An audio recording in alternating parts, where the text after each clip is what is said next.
SIR এর notice বিলি শুরু হতেই নোটিশ হাতে পেয়ে ফের মৃত্যুর ঘটনা ঘটল। অসহায় সন্তানহীন বৃদ্ধ শুনানির নোটিশ পেয়ে দেশ ছাড়া হওয়ার আতঙ্কে আতঙ্কিত হয়ে পড়েছিলেন।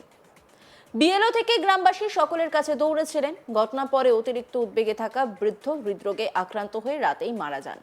স্ত্রীর দাবি, এসআইআর নোটিশের আতঙ্কেই মারা গেলেন।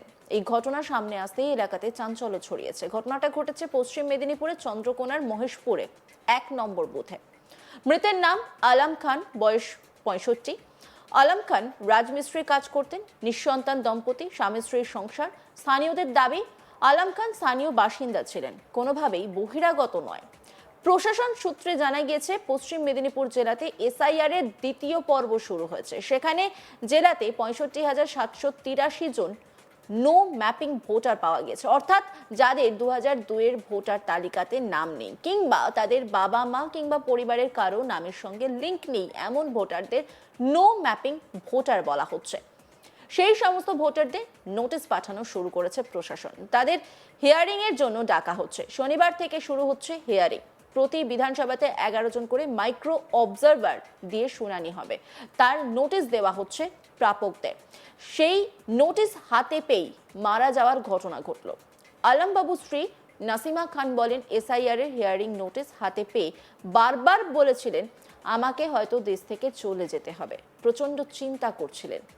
কি বললেন নাসিমা খান, শুনবো। ওই নোটিশটা দেখি হাতটা টিপে নোটিশটা কালকে এসেছিল? হ্যাঁ, মানে কি করে বুঝলেন? মানে নোটিশ দেখে কি চিন্তিত হয়ে গেল? নোটিশটা দেখি কি বলছিল আপনাকে, কি বলছিল? বলে আমাকে তাড়িয়ে দিবে, আমি আমাকে নিয়ে পালাবে, আমি আপনার স্বামী ছাড়া আর কে আছে? আর কেউ নেই। কেউ নেই? কি করে সংসার চলতো কিভাবে? ওই যে পাড়ার লোক দিচ্ছিল, কি চাইছেন এখন? তোমরা কি করবে দেখেছে। প্রতিবেশীদের দাবি, সন্ধ্যা থেকেই স্ত্রীর জন্য দুশ্চিন্তা শুরু করেন। সন্ধ্যায় বিএলও আলম খানের হাতে হিয়ারিং এর নোটিশ ধরিয়ে যায়। সেই নোটিশের পরে দুশ্চিন্তায় পড়েন আলম খান। অসুস্থ বোধ করেন, বুক ধরফর করতে থাকে তার। এরপরই জানা যায় রাতেই তিনি মারা গেছেন। স্থানীয় বাসিন্দা হাসিবুর খান, তিনি কি বলছেন শুনবো।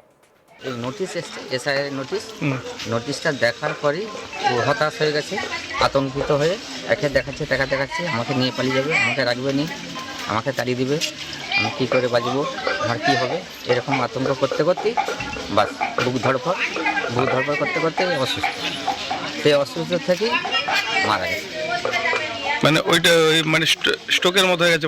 স্ট্রোকের মতো হয়ে মানে এসআইআর নোটিশটা দেখার পরে নোটিশ দেখার পরই আতঙ্কিত হয়ে অসুস্থ হয়ে পড়ে। ওনার কটা ছেলে কটা মেয়ে এরকম আছে জানেন? না, ছেলে মেয়ে কেউ নাই। বুথের বিএলও আসাফুকুল্লাহ খান বলেন, হিয়ারিং এর নোটিশ ধরানোর সময় দুশ্চিন্তা শুরু করেছিলেন আলম। কি বলছেন তিনি শুনবো। ওনার বাড়িতে গিয়েছিলাম, ও নোটিশ দিতে গিয়েছিলাম যাতে ওই ওর হচ্ছে হিয়ারিং হয়। ও ওনার হিয়ারিং ছিল হচ্ছে আগামী সোমবার।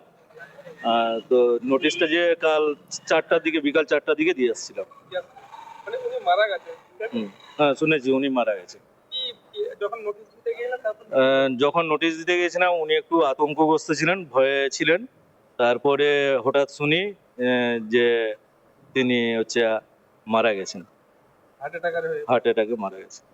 এখানে তো এলাকার মানুষ সকলেই বলছে যে ওই নোটিশের পরেই উনি নাকি ভালো সুস্থ ছিলেন, নোটিশের পরেই অসুস্থ হয়ে মারা গেছে।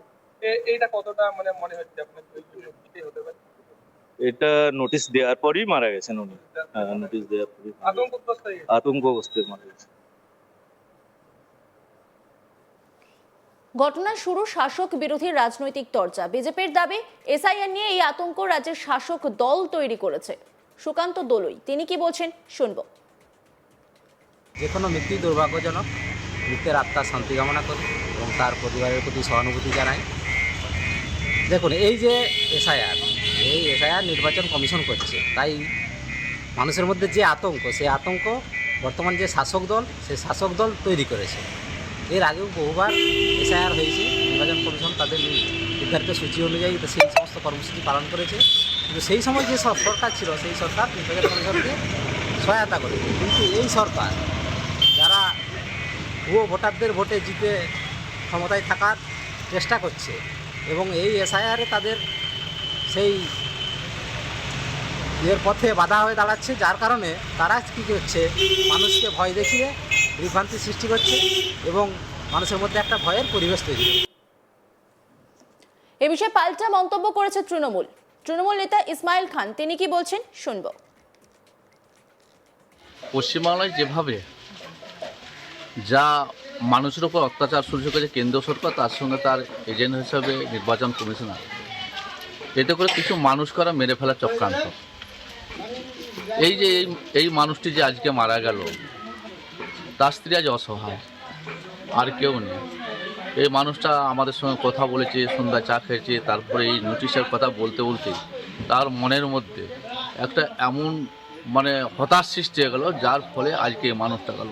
শুধু আজকে এইটা কেন, এই এক সপ্তাহের মধ্যে যে একটা সারা পশ্চিমের একটা আতঙ্কিত ভাব, ভয়ের যে আতঙ্ক চলছে, প্রায় 5-7 জন মারা গেল এই এক সপ্তাহের মধ্যে বিভিন্ন এলাকায়। আপনাদের এলাকায় এই প্রথম মারা গেল। হ্যাঁ, এই নোটিশটার জন্যই মনে করছেন? এই নোটিশটাতেই এই মানুষটার জীবনটা নিয়ে নিল। আপনারা জানিয়েছেন, প্রশাসনকে বিষয়টা জানিয়েছেন? না, আমরা সকালে উঠেই আমরা সব আলোচনা করছিল। আমরা এখন ভিডিওকে জানাবো, আমরা থানা ওসিকে জানাবো এবং এখানে যিনি এমএলএ আছে তাকেও জানাবো যে এরকম একটা ঘটনা ঘটেছে। কি নাম ওনার? আলম শেখ। কে আছে বাড়িতে ওনার? ওনার স্ত্রী ছাড়া আর কেউ নেই। ও স্ত্রীকে যে আর দেখাশোনা করা, আর কেউ তো আর কিছু রুজি রোজগার করা দেওয়ার মতো তো আর কেউ নেই। কিভাবে সংসার চলতো ওনাদের? এবারে যদি সরকার বাহাদুর সেই দিকে কোনো দৃষ্টি আকর্ষণ করে যে মানুষটা এইভাবে কী করে একটা মহিলা তার সারাটা জীবনে যতদিন বেঁচে থাকা চলবে কী করে, উনি সব কিছু এবারে নির্ভর করছে সরকারের উপর। আচ্ছা, উনি কি এখানেই ভোট দিতেন হ্যাঁ, দীর্ঘদিন? এখানেই সব কিছু। ভোট দিত না, আগে খাটখাটালি করতো আগে তো রাজমিস্ত্রি কাজ করে করে আসতো। এইটুকু যেন রাজমিস্ত্রি ভালো একজন দক্ষ মিস্ত্রি ছিল, কিন্তু এই নোটিশটাতেই সমস্ত তার কাল করেছে, তার জীবনটা নিল এই নোটিশের মধ্যে। এসআইআর এর নোটিশ বেলে শুরু হতেই নোটিশ হাতে পেয়ে ফের মৃত্যুর ঘটনা ঘটল। অসহায় সন্তানহীন বৃদ্ধ শুনানির নোটিশ পেয়ে দেশ ছাড়া হওয়ার আতঙ্কে আতঙ্কিত হয়ে পড়েছিলেন। বিএলও থেকে গ্রামবাসী সকলের কাছে দৌড়েছিলেন। ঘটনার পরে অতিরিক্ত উদ্বেগে থাকা বৃদ্ধ হৃদরোগে আক্রান্ত হয়ে রাতেই মারা গেলেন। স্ত্রীর দাবি এসআইআর নোটিশের আতঙ্কেই মারা গেলেন। এই ঘটনা সামনে আসতেই এলাকাতে চাঞ্চল্য ছড়িয়েছে। ঘটনাটা ঘটেছে পশ্চিম মেদিনীপুরের চন্দ্রকোনার মহেশপুরে 1 নম্বর বুথে। মৃতের নাম আলম খান, বয়স 65। আলম খান রাজমিস্ত্রির কাজ করতেন। নিঃসন্তান দম্পতি, স্বামী স্ত্রীর সংসার। স্থানীয়দের দাবি আলম খান স্থানীয় বাসিন্দা ছিলেন, কোনোভাবেই বহিরাগত নয়। অন্যান্য খবরের আপডেটের জন্য অবশ্যই নজর রাখুন আজ তাক বাংলার ইউটিউব স্ট্রিমিংয়ে। লাইক, কমেন্ট, শেয়ার এবং সাবস্ক্রাইব করতে ভুলবেন না।